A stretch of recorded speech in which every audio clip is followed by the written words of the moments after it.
Halo semuanya, kembali lagi dan aku Fitri Cindy Rahmaida. Di video kali ini kita akan membahas mengenai risiko operasional. Risiko operasional merujuk pada kerugian yang dapat terjadi akibat proses internal yang tidak memadai, kesalahan manusia, atau bahkan peristiwa eksternal yang tidak terduga. Risiko operasional adalah salah satu jenis risiko utama yang dihadapi oleh perusahaan. Selain risiko strategis, kredit, dan pasar, risiko ini juga bisa menjadi ancaman serius bagi keberlangsungan usaha. Jadi, bagaimana cara kita mengelola risiko operasional ini? Manajemen risiko operasional adalah proses yang melibatkan identifikasi, penilaian, dan mitigasi risiko. Mari kita lihat beberapa contoh konkret. Misalnya, sebuah usaha kecil bisa mengalami krisis arus kas akibat keterlambatan pembayaran dari pelanggan. Ini bisa membuat mereka kesulitan untuk membayar gaji dan biaya operasional. Contoh lain adalah jaringan restoran cepat saji yang menghadapi krisis reputasi setelah video viral menunjukkan kondisi yang tidak sehat di salah satu restorannya. Ini jelas dapat menurunkan kepercayaan pelanggan dan mengganggu penjualan.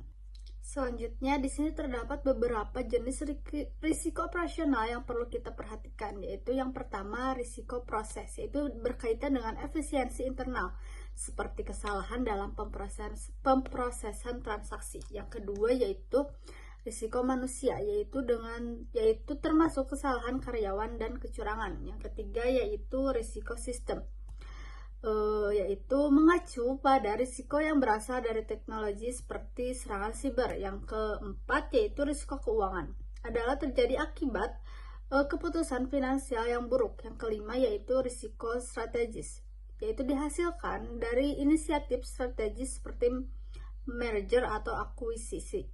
Yang terakhir yaitu acara eksternal, yaitu misalnya bencana alam atau ketidakstabilan politik. Selanjutnya, di sini terdapat beberapa strategi untuk menangani risiko. Yang pertama yaitu penghindaran risiko, yaitu dengan cara menghindari aktivitas yang terlalu berisiko. Yang kedua yaitu mengurangi risiko, yaitu dengan cara menerapkan langkah-langkah untuk mengurangi kemungkinan atau dampak risiko. Yang ketiga yaitu transfer risiko, yaitu dengan cara mengalihkan risiko ke pihak ketiga seperti melalui asuransi.